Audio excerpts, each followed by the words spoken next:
هدى للناس وبينات من الهدى والفرقان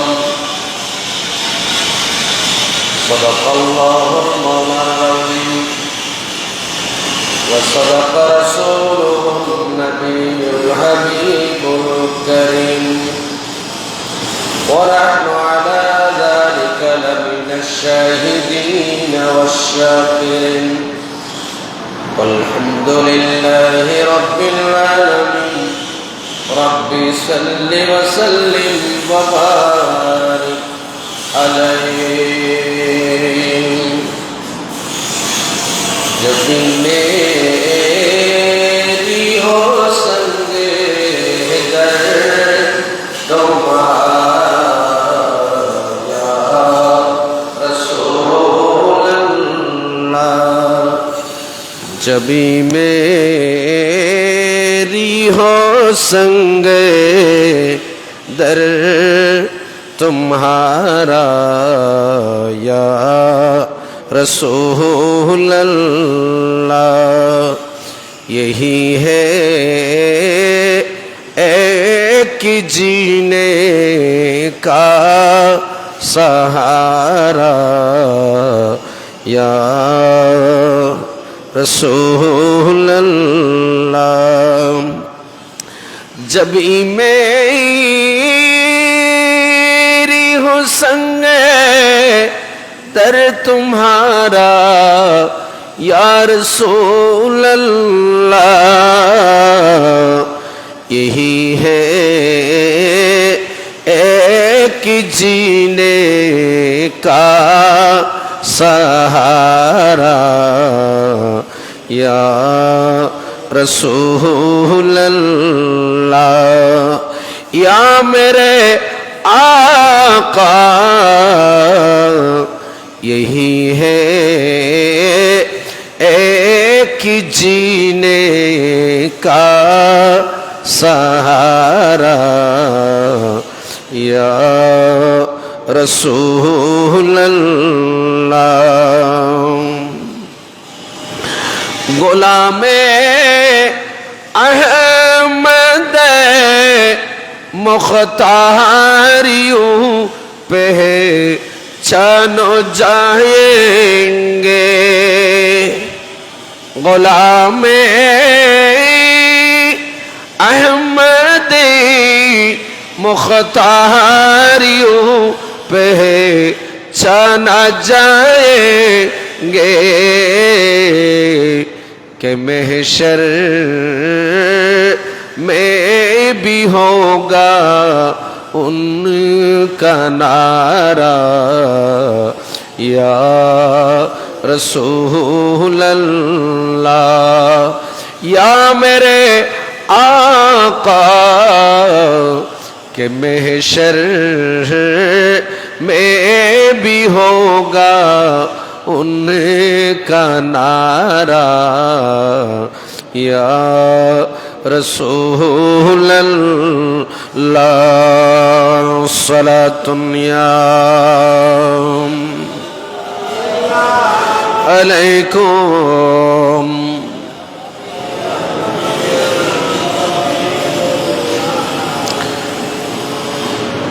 সম্মানিত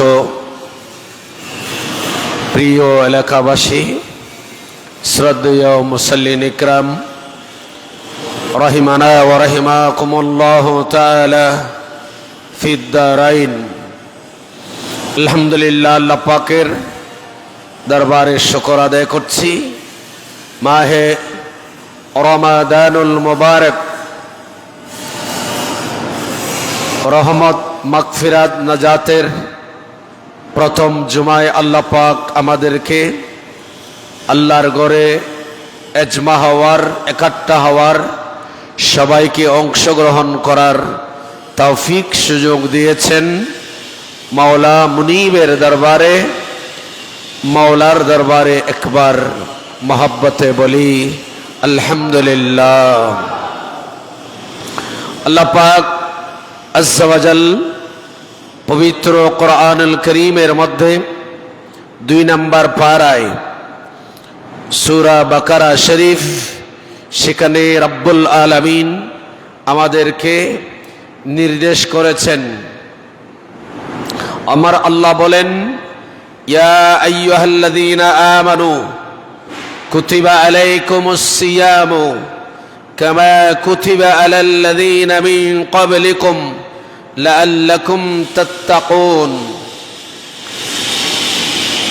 পবিত্র যে রমাদানুল মুবারক, সে রমজান শরীফের রোজা আল্লাহ পাক আযজা ওয়া জাল ঈমানদারের উপর ফরজ করেছেন, যেমনিভাবে পূর্ববর্তী নবী এবং রসুলগণের উপর আল্লাহ পাক রোজাকে ফরজ করেছেন, যেন আমরা তাকওয়া অর্জন করতে পারি। লাআল্লাকুম তাত্তাকুন, তাকওয়া অর্জনের জন্য মাহে রমাদানুল মুবারক। আল্লাহ পাক নিজে বলছেন তাকওয়া যেন অর্জিত হয়। এখন আমাদের মধ্যে অনেকে আমরা রোজা রেখে বিভিন্ন বেফাহশা কথাবার্তা বলি। আমার আল্লাহ পাক রমজানুল মুবারককে আইয়ামাম মাদুদাত, নির্দিষ্ট কিছু সময়ের জন্য, পুরো বছর আমাদের জন্য রোজাকে ফরজ করা হয় নাই। আমার আল্লাহ বলেন, ফামান কানা মিনকুম মারিদান আও আলা সাফারিন ফাইদ্দাতুম মিন আইয়ামিন উখার। এই মাহে রমাদানুল মুবারক নির্দিষ্ট কিছু দিনের জন্য আমার আল্লাহ আমাদের উপর ফরজ করেছেন। যেমন এরপরের আয়াতের মধ্যে বলছেন, ফামান শাহিদা মিনকুমুশ শাহরা। আমার আল্লাহ বলেন, যারা এই রমজান মাসকে পাবে, এই রমজান মাস উপস্থিত হবে, এই রমজান মাস উপস্থিত হওয়ার পর যারা পাবে, মিনকুমুশ শাহরা ফালইয়াসুমহু। আমার আল্লাহ বলেন, তোমরা এই রমজান মাসে রোজা রাখো। তাহলে বোঝা যাচ্ছে নির্দিষ্ট কিছু দিনের জন্য, একটা মাসের জন্য আল্লাহ পাক আমাদের উপর মাহে রমাদানুল মুবারকের রোজাকে ফরজ করেছেন। সুবহানাল্লাহ। এখন আসুন যে আমরা মাহে রমাদানুল মুবারকের রোজা রেখে যেন আমরা আমাদের জবান দিয়ে অশ্লীল যেন কথা না আসে, আমরা যেন পরনিন্দা না করি, আমরা যেন রোজা রেখে কারো সাথে ঝগড়া না করি। এই জন্য আল্লাহর নবী, আল্লাহর রসুল হাদিসে পাকের মধ্যে উল্লেখ করেছেন, যদি কোনো মানুষ আপনার সাথে একেবারে জোরপূর্বক কাসদান, ইচ্ছা করে যদি কেহ আপনার সাথে ঝগড়াতে লিপ্ত হয়, তর্কতে লিপ্ত হয়, তখন নবী বলেছেন, তখন উম্মত বলে দাও তুমি যে ভাই আমি রোজাদার, আমি সায়েম, মেহেরবানি করে আপনি আমার সাথে তর্কে জড়াবেন না। এখন এই মাহে রমাদানুল মুবারকের রোজা রেখে আমাদেরকে সর্বপ্রথম অশ্লীল কথাবার্তা, এটা থেকে আমাদের জিহ্বাকে হেফাজত করতে হবে। অশ্লীল, শুধু অশ্লীল কথা নয়, এখানে গীবত আছে, সুবুলখুরি আছে, পরনিন্দা আছে, এবং এই জবান দিয়ে এমন এমন বাক্য যেগুলা করলে গুনাহ হয়, যেগুলা করলে আমাদের পাপ হবে, আমলনামায় আমাদের গুনাহ লেখা হবে, এই জাতীয় বাক্যগুলা থেকে, এই জাতীয় কথাবার্তা আলোচনা থেকে আমাদের জবানকে হেফাজত রাখতে হবে। নাম্বার সাথে সাথে আমাদের চোখ, এই চক্ষুকে আমাদেরকে হেফাজত রাখতে হবে। মাহে রমজানুল মুবারক রোজা রেখে আমাদের কানকে হেফাজত রাখতে হবে, আমরা যেন অশ্লীল গান বাজনা এগুলা যেন না শুনি। পাশাপাশি মাহে রমাদানুল মুবারকে যতটুক পারবো এই জিহ্বা যেই কাজগুলা থেকে হেফাজত করব, আবার সেই জিহ্বাকে আমরা ইবাদতের মধ্যে কাজে লাগাবো। যেমন আমরা জিকরুল্লাহ করতে পারি, আল্লাহর জিকির করতে পারি। আমরা অনেকে আছি যে নিজের জীবনের, যারা কোরআন শরীফ তেলাওয়াত করতে পারেন না, হয়তোবা এখন আধুনিক যুগ, হেরমের মধ্যে কোরআন শরীফ তেলাওয়াত হয়, সেগুলো এখন ইউটিউবের মধ্যে রেকর্ড আছে, আমরা সেগুলো শুনতে পারি। এবং আমরা যারা এগুলো কোরআন শরীফ হয়তো এগুলো চালাতে পারি না, এরকম সেট আমাদের নাই, আমরা অন্তত পক্ষে যে তসবিহ হাতে নিয়ে আমরা আমাদের জবান দিয়ে অন্তত পক্ষে পুরা রমজান মাসে আপনি যদি ইচ্ছা করেন তাহলে 2 থেকে 3টা তাহলিল পড়া আপনার জন্য একেবারে সহজ হয়ে যায়। আপনি ব্যবসা প্রতিষ্ঠানে বসেছেন, সেখানে আপনি যা পারেন কোরআন তেলাওয়াত যদি পারেন করেন, যদি না পারেন তসবিহ হাতে নেন। আপনি লা ইলাহা ইল্লাল্লাহ, লা ইলাহা ইল্লাল্লাহ, লা ইলাহা ইল্লাল্লাহ পড়েন।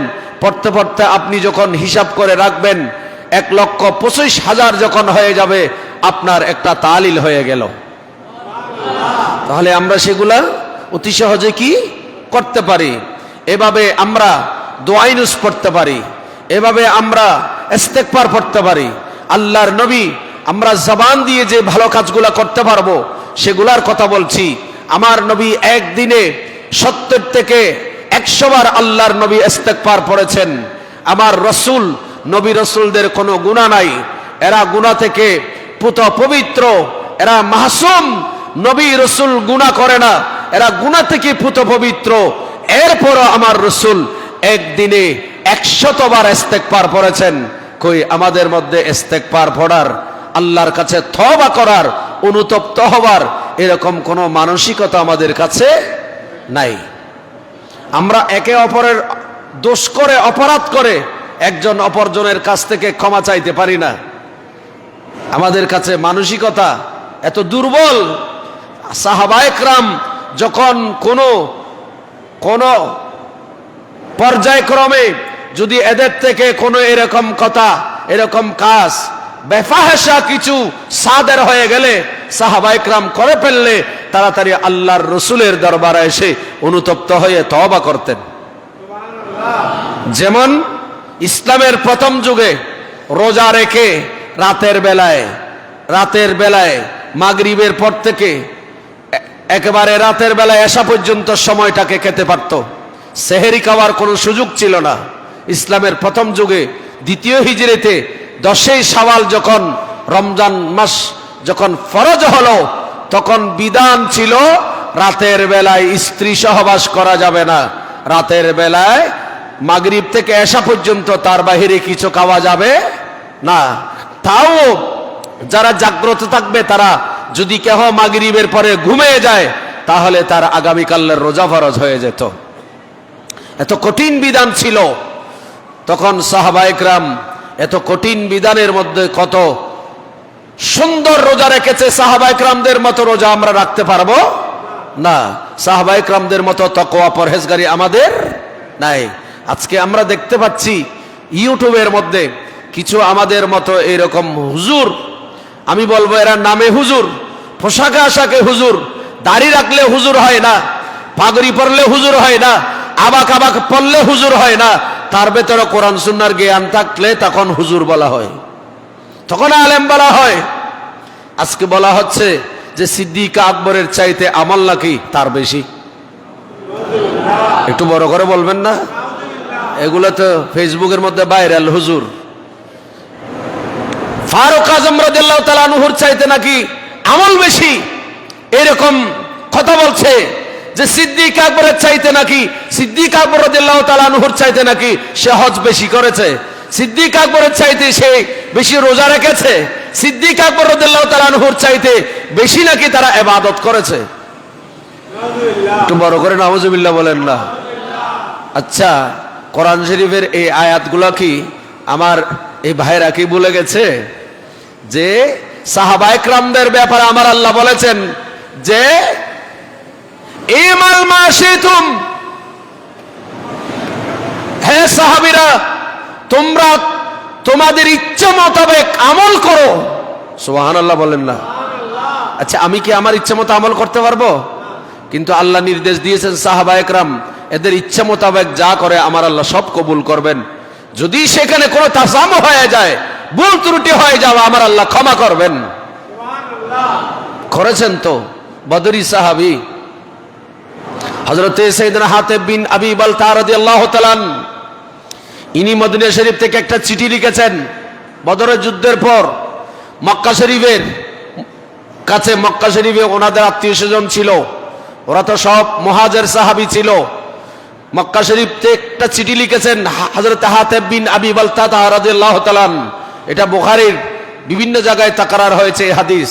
তখন আমার নবী হুজুর মাওলা আলী শেরে খোদা হায়দারে কাররার রাদিয়াল্লাহু তাআলা আনহু ওনাকে নির্দেশ দিলেন, ওগো আলী, আমি একটা তোমাকে অদৃশ্যের খবর বলছি, যাও এমন একটা জায়গা যাও, সেই জায়গায় একজন মহিলা চুলের কোফার ভেতর করে মদিনা শরীফ থেকে একটা চিঠি মক্কা শরীফে প্রেরণ করতেছে। আমার রাসূল হুজুর মাওলা আলী শেরে খোদা রাদিয়াল্লাহু তাআলা আনহুকে পাঠালেন। হুজুর মাওলা আলী শেরে খোদা রাদিয়াল্লাহু তাআলা আনহু সাহাবীদেরকে নিয়ে ওই জায়গায় গিয়ে যে ওই মহিলাকে গ্রেফতার করলেন। সুবহানাল্লাহ বলেন না, আর একটু জোরে বলেন। সেখানে গিয়ে মহিলার থেকে চিঠি দিলেন, অনেক লম্বা ইতিহাস। তখন সেই চিঠিটা পাইল, সেই চিঠিটা কে লিখলো সাহাবা একরামদের মাঝে এনে দিলেন। আমার নবী সেটা নিয়ে বসলেন। দেখা যাচ্ছে এটা আল্লাহর রাসূলের একজন সাহাবী লিখেছেন, হযরতে সাইয়েদনা হাতিব বিন আবি বালতা রাদিয়াল্লাহু তাআলা। যখন এটা লিখেছেন তখন ওই মজলিসে ফারুক আযম রাদিয়াল্লাহু তাআলা আনহু দাঁড়ালেন, দাঁড়িয়ে বলছেন, ইয়া রাসূলুল্লাহ, রাসূল হুজুর, এই সাহাবীকে আপনি আমাকে দিয়ে দিন, আমি এই তরবারি দিয়ে তার গর্দন উড়িয়ে দেব। তখন আল্লাহর নবী বলেছেন, ফারুক আজম, জজবা একটু ঠান্ডা করো, কারণ তুমি কি জানো না আমার আল্লাহ যে বলেছেন, ইমাল মাশিতুম, ইমাল মাশিতুম। সাহাবীদের ব্যাপারে, বদরি সাহাবীদের ব্যাপারে আল্লাহ বলেছেন, হে সাহাবীরা, তোমরা তোমাদের আনন্দ চিত্তে তোমরা আমল করো, যা করো, আমি আল্লাহ তোমাদেরকে স্বাধীনতা দিয়ে দিলাম। তখন তাহলে বুঝা যাচ্ছে সাহাবায়ে কেরামদেরকে আমার আল্লাহ ইখতিয়ার দিয়েছে। কি দিয়েছেন? বড় করে বলেন না। আর কিছু মানুষ বলতেছে সাহাবীরা নাকি সত্যের মাপকাঠি নয়, জোরে বলেন না নাউজুবিল্লাহ। মেয়ারে হক নাকি সাহাবীদেরকে বলা যাবে না, জোরে বলেন না নাউজুবিল্লাহ। আরে এটা কি? সাহাবীদের ব্যাপারে আল্লাহ পাক ডাইরেক্ট কোরআনের আয়াত নাজিল করে বলেছেন। আসুন তাহলে একটা পেলাম। দ্বিতীয় নাম্বার, সাহাবায়ে কেরাম মজলিসে আল্লাহর নবীর সামনে বসা আছেন। হঠাৎ করে ফারুক আজম রাদিয়াল্লাহু তাআলা আমার নবীর সামনে এসে বললেন, হুজুর, রমজানের রোজা রেখে হঠাৎ রাতে সন্ধ্যাবেলায় ইফতারের পর এশারের আগে আমি আমার মহাব্বতের বিবির সাথে হুজুর সহবাস করে ফেলেছি, মিলন করে ফেলেছি, মুজামিয়াত করে ফেলেছি। হুজুর, আমি বড় অন্যায় করেছি, আপনার দরবারে অনুতপ্ত হলাম, আপনার দরবারে আমি ফারুক আজম ক্ষমা প্রার্থনা করছি। সুবহানাল্লাহ বলেন। এই যে আমাদের যে তওবার ব্যাপারে সেখান থেকে বলতেছি, কথা আসছে। তাহলে সাহাবায়ে কেরাম যখন তাদের থেকে কোনো কোরআন সুন্নাহ বিরোধী কাজ সাদের হতো, তাড়াতাড়ি কি করতেন? জোরে বলেন, কি করতেন? ইস্তেগফার করতেন, অনুতপ্ত হতেন। যার কারণে কোরআন শরীফের মধ্যে আমার আল্লাহ আয়াত নাজিল করে দিলেন। আমার আল্লাহ বলেন সূরা বাকারা শরীফ 187 নম্বর আয়াত, আমার আল্লাহ বলেন, উহিল্লাত লাকুম লাইলাতাস সিয়ামে আররাফাতু ইলা নিসাইকুম হুন্না লিবাসুল লাকুম ওয়া আনতুম লিবাসুল লাহুন্না। জোরে বলুন সুবহানাল্লাহ। অন্য সাহাবীরা দূরে এসে বলল, কিছু সাহাবী বলল, হুজুর আমারও হয়ে গেছে এরকম। তখন আমার আল্লাহ এই আয়াত নাজিল করেছেন, একমাত্র সাহাবীরা রাতের বেলায় রোজা রেখে তখন স্ত্রীর সাথে সঙ্গম করা যে হারাম ছিল, ওরা যখন করে ফেলেছে, আল্লাহর নবীর দরবারে অনুতপ্ত হলো। আমার আল্লাহ কোরআনের আয়াত নাজিল করে সাহাবায়ে কেরামদেরকে এরপরে বলেন, আজ তারিখ থেকে তোমরা রাতের বেলা সাহাবীরা বিবির সাথে তোমরা কি করতে পারবে? তোমাদের বিবির সাথে তোমরা তোমাদের যে সাহারি শেষ হওয়ার আগ পর্যন্ত যে তোমরা তোমাদের বিবিদের সাথে সহবাস তোমরা করতে পারবে। সুবহানাল্লাহ বলে। তাহলে এই আয়াত নাজিল হলো সাহাবীদের কারণে। কথা বলেন, আপনারা বলেন না? তাহলে সাহাবীরা কি সত্যের মাপকাঠি নয়? হ্যাঁ, সাহাবীদের কারণে কোরআনের মধ্যে যে আমার আল্লাহ আয়াত নাজিল করে দিয়েছে, অনুতপ্ত হওয়ার কারণে। এখন তা আমরা পাপ করলে, গুনাহ করলে তওবা করি না।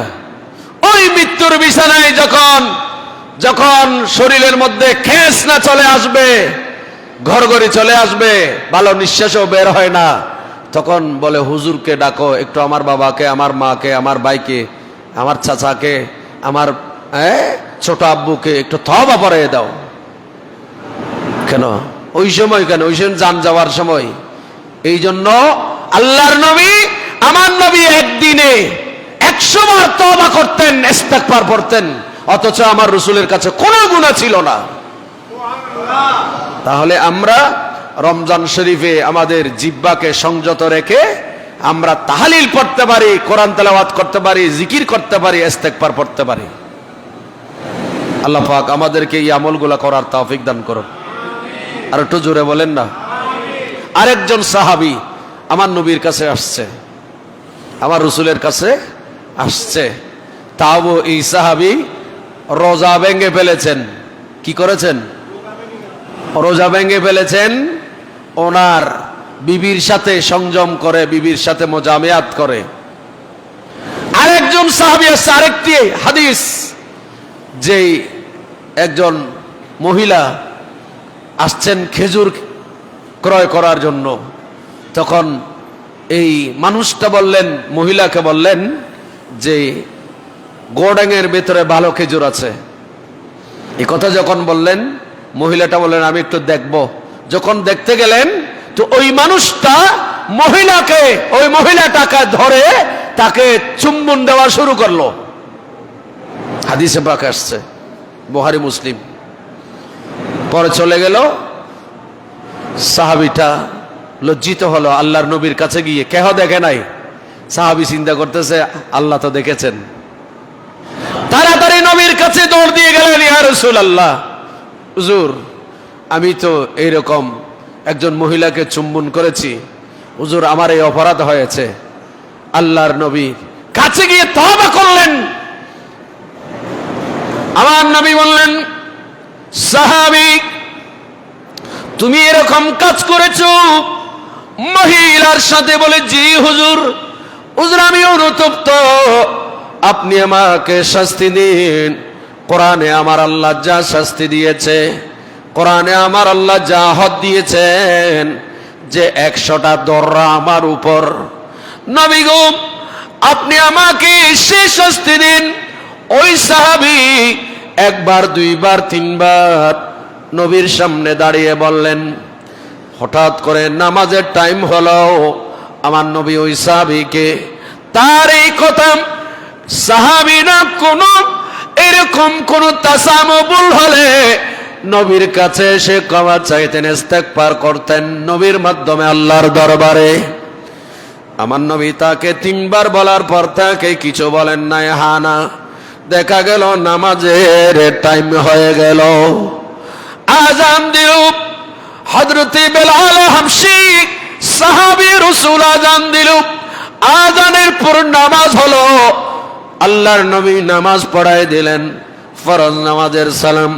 আমার নবীর ডানে এবং বামে সালাম পিরানোর সাথে সাথে ওই সাহাবী আবারও ওই যে নামাজের কাতার থেকে সে দাঁড়িয়ে গেছে, দাঁড়িয়ে বলেন, ইয়া রাসূলুল্লাহ আপনি আমাকে শরীয়ত মোতাবেক হদ প্রয়োগ করুন। কোরআনে আল্লাহ যা বলেছেন, আমি যে এই মহিলার সাথে আচরণ করেছি হুজুর, আপনি আমাকে শাস্তি দেন। তখন আমার নবী তার সাথে কথা বললেন। সুবহানাল্লাহ। ফরজ নামাজে সালাম ফিরিয়ে আল্লাহর নবী বললেন, এই সাহাবী, তুমি 3 বার বলেছ, আমি কোনো তোমার কথায় সাই দিই নাই, নাম বলি নাই, হা বলি নাই, লা বলি নাই। সাহাবী, তুমি কি আমার পেছনে এখন নামাজ পড়েছো? সাহাবী বললেন, ইয়া রাসূলুল্লাহ, জি হুজুর, এই মাত্র আপনার পেছনে ফরজ নামাজ পড়ে সালাম ফিরালাম। আমার নবী বলেন, সাহাবী, আমি রাসূলের পেছনে তুমি নামাজ পড়ার কারণে আমার আল্লাহ তোমার হদকে, তোমার শাস্তিকে মাফ করে দিয়েছে, তোমার গুনাহকে মাফ করে দিয়েছে। একটু চিৎকার দিয়ে বলুন না সুবহান। তাহলে দেখেন, সাহাবায়ে কেরাম কোনো অপরাধ যদি হয়ে যায়, সাথে সাথে নবীর মাধ্যমে আল্লাহর দরবারে কি করেন? বলেন না, তওবা করেন। আমরা 11টি মাস শয়তানের সমাজে লালন পালন, শয়তানের পরিবেশে আর কি। সমাজ তো মানুষের, কিন্তু পরিবেশটা কার? শয়তানের। সেই পরিবেশে লালন পালন হয়েছি অনেকে।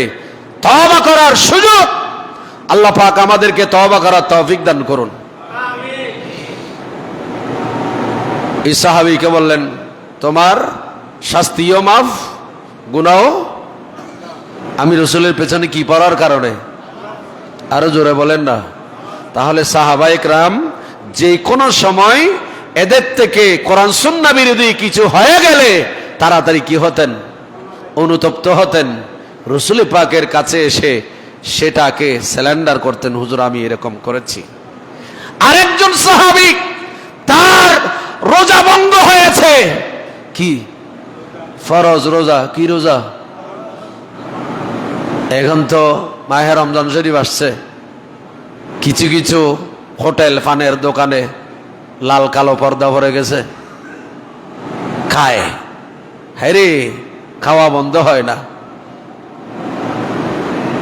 সাহাবী দৌড়ে আসলেন, ইয়া রাসূলুল্লাহ, নবী গো, ও আল্লাহর রাসূল, হুজুর আমি রোজা ভঙ্গ করেছি, আমার বিবির সাথে রোজা রেখে আমি মুজামিয়াত করে ফেলেছি। রাসূল, আমি একজন অনারবী মানুষ, আমি একজন শহরের বাহিরের মানুষ। সাহাবী নবীর কাছে আসছে, আমার নবীকে একবার, দুইবার, তিনবার বললেন। এটাও বুখারীর হাদিস, মুসলিমের হাদিস। সাহাবী বসে আছেন, আমার নবী তাকে হা না কিছু বলে নাই। ফরজ রোজা ভঙ্গ করেছে, ফরজ রোজা। আল্লাহর নবী কিছুক্ষণ অপেক্ষা করলেন, ওই সাহাবী বসে আছে, নবীর কাছে এসে অনুতপ্ত হলেন, হুজুর আমি রোজা ভঙ্গ করে ফেলেছি, আমি ভেঙে ফেলেছি, বিবির সাথে মুজামিয়াত করে ফেলেছি। তখন আল্লাহর নবী অপেক্ষায় আছেন, সাহাবীকে কিছু বলেন নাই। হঠাৎ করে একজন সাহাবী তার বাগান থেকে এক টুকুরি অথবা এক বস্তা খেজুর আমার নবীর দরবারে নিয়ে আসলেন। কি? খেজুর। খেজুর বস্তা ভর্তি করে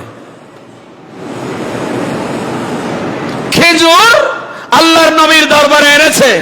কিসের খেজুর? বাগানের খেজুর। সাহাবায়ে কেরাম বাগানে করো, নতুন বাগানে খেজুর ধরলে আমার রাসূলের জন্য আমার নবীর দরবারে নিয়ে আসতেন। কারণ সাহাবায়ে কেরামও জানতেন, নবী দোয়া করলে বাগানে খেজুর কি হবে। কথা বলেন না কেন? আগের যুগে, এখন আমাদের সমাজে ছিল যে নতুন কোন গাছে, নতুন বাগানের মসজিদে বা মাদ্রাসায় বড় একজন হুজুর, আল্লাহওয়ালা একজন মানুষ, ওনার কাছে নিয়ে যেতেন, হুজুর আমার নতুন বাগান, নতুন গাছের ফল ধরেছে, এনেছি। হুজুর সাহাবায়ে কেরাম আল্লাহ নবীর দরবারে আনতেন। আমরা তো নবীকে পাচ্ছি না, নবীর নায়েব আপনি, রাসূল পাকের উত্তরসূরি আপনি, আপনার কাছে আসছি, সাহাবায়ে কেরামের সুন্নতটা পালন করছি। হুজুর একটু দোয়া করেন, ফাতিহা দেন, কিছু খান এবং অন্যদের যারা মেহমান আছে তাদেরকে খাওয়ান। এটা রাসূলের সুন্নাহ, নবীর সুন্নাহ। সাহাবায়ে কেরাম বসে আছে, ওই লোকটা বসে আছে। হঠাৎ একজন সাহাবী বস্তা ভর্তি করে খেজুর নিয়ে আসলেন নবীর দরবারে, আমার নবীর কাছেও দিলেন। আমার নবী খেজুর গুলা যখন দেখলেন, তখন ওই সাহাবী কয়ে খুঁজতেছে আইনা সায়েল, যে রোজা ভঙ্গ করেছে ওই সাহাবী কোথায়? ওই সাহাবী দাঁড়িয়ে বলেন লাব্বাইক ফিদাকা বি উম্মি ইয়া রাসূলুল্লাহ, নবী গো আমি উপস্থিত আপনার দরবারে, আমার মাতা পিতা আপনি নবীর কদমে কুরবান। হুজুর বলেন আমি উপস্থিত। আমার নবী বলেন সাহাবী এদিকে আসো, এই খেজুরগুলা নাও। হুজুর আমি খেজুরগুলা নেব? বলে না, এর আগে আমার নবী আর কয়েকটা কথা বলেন। আমার রাসূল বলেন সাহাবী তুমি যখন রোজা ভঙ্গ করেছো একটা কাজ করো, যাও একটা গোলাম আজাদ করো। সাহাবী চোখের পানি ছেড়ে দিলেন, ইয়া রাসূলুল্লাহ, নবী গো আমি একজন দরিদ্র মানুষ, আমি বড় দরিদ্র অভাবী মানুষ। ইয়া রাসূলুল্লাহ এমন কোন দিনার দিরহাম আমার কাছে নাই আমি যেগুলা দিয়ে একজন গোলাম আজাদ করব, হুজুর এই সামর্থ্য আমার কাছে নাই। আমার নবী বলেন তাহলে একটা কাজ করো, তুমি লাগাতার একটা রোজার কাফারার জন্য লাগাতার 60 রোজা রাখো। সাহাবী নবীর সামনে দাঁড়িয়ে অনুতপ্ত, ইয়া রাসূলুল্লাহ 30টা ফরজ রোজায় মাঝখানে এরকম গন্ডগোল, তো 60টা কেমনে রাখবো? হুজুর আমি দরিদ্র সাহাবী, আমি দিনে এনে দিনে খাই, পাহাড় থেকে লাকড়ি সংগ্রহ করি। হুজুর আমি দরিদ্র মানুষ, হুজুর কোথাও কাজ করে বাগানে যা পাই নিয়ে গিয়ে আমার বিবি বাচ্চাদেরকে নিয়ে খাই। হুজুর 60 দিন যদি আমি রোজা রাখি, হুজুর আমার পুরা পরিবার তো উপবাসে মারা যাবে, হুজুর আমি কাজও করতে পারবো না, সুতরাং আমি 60 দিন লাগাতার রোজা রাখতে পারবো না। দেখেন আমার নবীর কাছে আমার আল্লাহ কি ক্ষমতা দিয়েছেন। আমার নবীর একটা লকব হচ্ছে, আমার নবী হচ্ছে মুখতারে কুল। আল্লাহ আমার নবীকে ইখতিয়ার দিয়েছেন। আমার নবী সাহাবীকে বললেন গোলাম আজাদ করার জন্য, একটা রোজা বিবির সাথে মজামিয়াত করে ফরজ রোজা ভাঙ্গার কারণে গোলাম আজাদ করতে পারছে না, 60 রোজাও রাখতে পারছে না। আমার নবী অপেক্ষা করে, সাহাবী যখন খেজুর নিয়ে আসলেন, আমার নবী সাহাবীকে ডাকলেন, আসো তুমি খেজুর গোলা নাও। সাহাবী খেজুর গোলা নেব। হুজুর আমি খেজুর কি করব? যাও তুমি খেজুর নিয়ে গিয়ে তোমার এলাকায় যারা ফকির মিসকিন আছে তাদের কাছে এই খেজুর গোলাকে সদকা করে দাও। সুবহানাল্লাহ বলবো না? সাহাবী নবীর সামনে দাঁড়ালেন, ইয়া রাসূলুল্লাহ, নবী গো আমার চাইতে বড় কোন মিসকিন ফকির আমার সমাজে আর নাই। হুজুর আমি সবচাইতে বেশি দরিদ্র, আমার সমাজে আমার চাইতে দরিদ্র হুজুর আর কেউ নাই। তখন আমার নবী মুস্কি হেসে দিলেন। সুবহানাল্লাহ বলেন না? আমার নবী তখন মুস্কি হেসে দিলেন। আমার নবী বললেন, ও সাহাবী তোমার চাইতে দরিদ্র আর কেউ নাই? বলে হুজুর নাই, আমি খাদেরকে দেব। সবচাইতে বড় দরিদ্র সাহাবী আমি আপনার। আমার নবী মুস্কি হেসে বলেন, ও সাহাবী যাও, এই খেজুর নিয়ে তোমার ঘরে চলে যাও, এই খেজুর গুলা তুমি আর তোমার বিবি বাচ্চাদেরকে নিয়ে খাওগা, যাও তোমার রোজার কাফারা হয়ে গেছে। আল্লাহু আকবার বলেন না?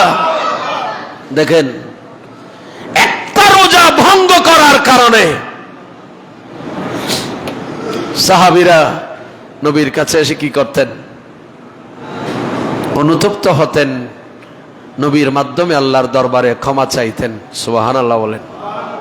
তখন আমার নবী কি করলেন? যে সেই গোলাম আজাদ করতে পারছে না, আর 60 রোজা রাখতে পারছে না। আজকে হে যুবক, হে ভাইরা, আজকে যে রোজা ভঙ্গ করতেছো, হয়তো তোমার আমার জানি না কার জন্য জীবনের শেষ রোজা হচ্ছে। আগামী বছর রোজা আসা পর্যন্ত আমার হায়াত, আমি এই মিম্বরে মিনারে দাঁড়াতে পারবো কিনা এই গ্যারান্টি আমার আপনার নাই। আপনি মসজিদে আসতে পারবেন কিনা, তারাবি পড়তে পারবেন কিনা, রমজান পর্যন্ত বেঁচে থাকবে কিনা এই গ্যারান্টি কে দিতে পারবো? সেই রোজা রেখে এখন বিভিন্ন খাবার হোটেল, কিছু যুবক ছেলে ফেসবুকে দেখলাম, আমরা তো খেলা টেলা এগুলো কম দেখি, এখন ফেসবুকের মধ্যে একটা ছবি ভাইরাল, আমাদের দেশের এক খেলোয়াড়, নাম কি কি বলছেন, তানজিম সাকিব, সে গত রবিউল আউয়াল মাসে ঈদ মিলাদুন নবী রবিউল আউয়াল শরীফকে বেদাত বলে সে স্ট্যাটাস দিয়েছিল। রবিউল আউয়াল শরীফের পালন করার বিরুদ্ধে অবস্থান, আর সে এখন মুফতি হয়ে গেছে। সেই মুফতি ফতোয়া দিয়েছিল সেই খেলোয়াড়, ক্রিকেট খেলোয়াড়, গত পরশু নাকি আমাদের বাংলাদেশের সাথে শ্রীলঙ্কার সাথে খেলা হয়েছে, সেইখানে তার অনেক সঙ্গী রোজা রেখে মাঠে ইফতার করেছে। ঠিক না বেঠিক? বড় করে বলেন যে অনেক খেলোয়াড় রোজা রেখে ইফতার করেছে। আমি তো নাম জানি না, কে কে, মুশফিকুর রহিম, মাহমুদুল্লাহ, আরো কয়েকজন, এরা রোজা রেখে খেলা গিয়েছে, এরা ইফতার করেছে। আর ওই তথাকথিত সালাফি 8 রাকাতের মুসল্লি তারাবির,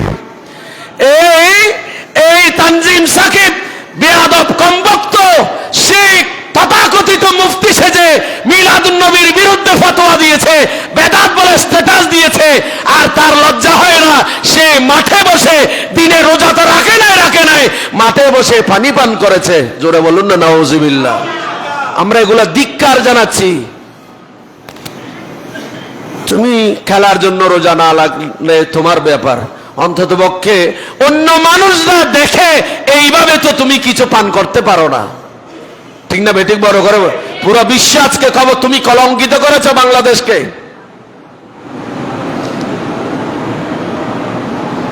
আজকের বিষয় শুধু অনুতপ্ত, রোজা ভঙ্গ করার এই কারণগুলো বলতেছি, এখান থেকে এই জন্য আসছে। আল্লাহ পাক আজ্জা ওয়া জাল্লা, আমরা দোয়া করব তাদের হেদায়েত নসিব করুন। অথচ মাহে রমজান এটা এমন একটা গুরুত্বপূর্ণ, এমন একটা বিষয়, এমন একটা ইবাদত। একজন মজুসি আল্লামা আব্দুর রহমান সুফুরি রাহমাতুল্লাহ আলাইহি নুজাহাতুল মাজালিস এই কিতাবের মধ্যে একটা চমৎকার ঘটনা বর্ণনা করতেছেন। একজন বেদুইন মজুসি অগ্নি পূজারক, সেই রাস্তা দিয়ে হাঁটতেছে, তার ছেলেকে হাতে নিয়ে হাঁটতেছে, ছেলেকে, ছোট্ট ছেলে, মুসলমান নয়, অগ্নি পূজারক, আগুন পূজা করা তার ধর্ম।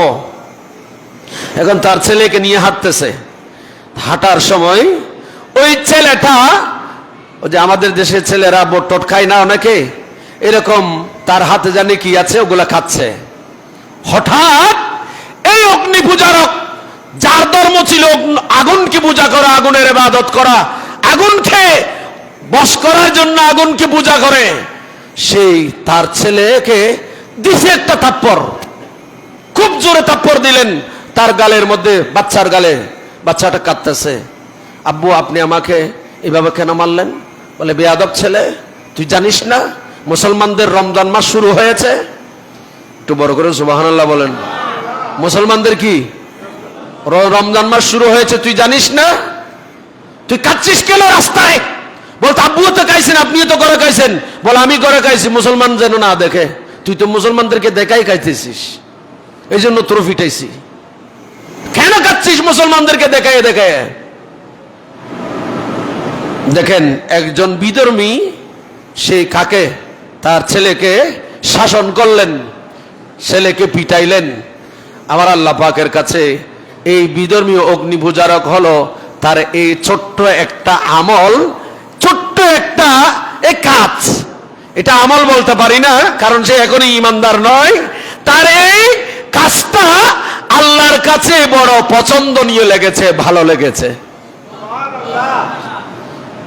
তখন তার যখন সাকারাতের বিছান, এই মানুষটা যখন তার ধর্ম অনুযায়ী সাকারাতের বিছানে, আমরা মুসলমান কি করি?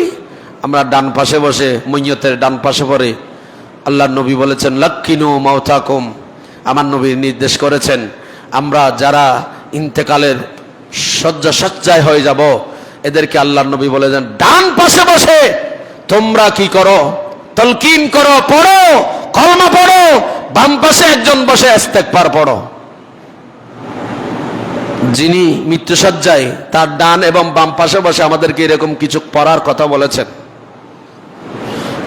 এই ব্যক্তির যখন এরকম ইন্তেকালের সময়, তখন হঠাৎ আমার আল্লাহ পাক আজ্জা ওয়া জালের দয়া, ফেরেশতার মাধ্যমে আমার আল্লাহ তার জবান দিয়ে কলমা শরীফ বের করে দিয়েছে।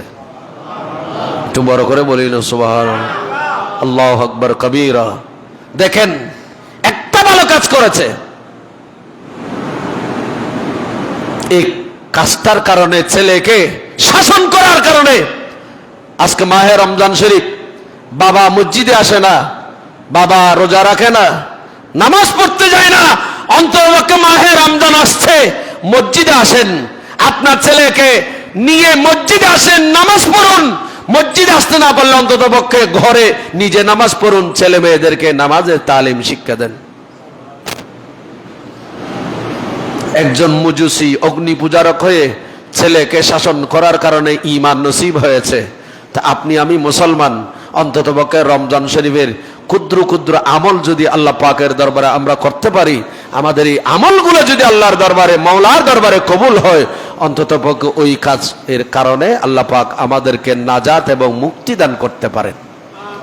আল্লাহ পাক আজ্জা ওয়া জাল আমাদের সবাইকে জানার বুঝার তৌফিক দান করুন এবং গুনার জন্য অনুতপ্ত হবার, পাপের জন্য, অপরাধের জন্য অনুতপ্ত হয়ে ক্ষমা মার্জনা আশা করে আল্লাহর দরবারে তওবা করার তৌফিক দান করুন।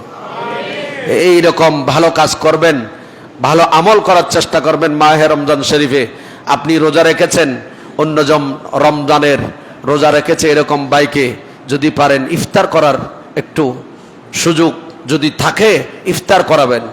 আমরা দেখেছি আরব বিভিন্ন দেশের মধ্যে, গত জুমায় বলেছি দ্রব্যমূল্যের কথাগুলা, আরব দেশে আমরা দেখেছি এখনো আছে। পুরো মদিনা শরীফে যদি আপনি যান, মক্কা শরীফে যদি এখন যান, কি পরিমাণ আল্লাহর বান্দাদেরকে মেহমানদারি করে মানুষ, এটা টেরও পাবেন না। আমাদের দেশের শিল্পপতিরা দ্রব্যমূল্যের দাম বাড়িয়ে মদিনা শরীফে ইফতার বিলি করতে যায়। এসব কথা বলেন ঠিক না বেঠিক?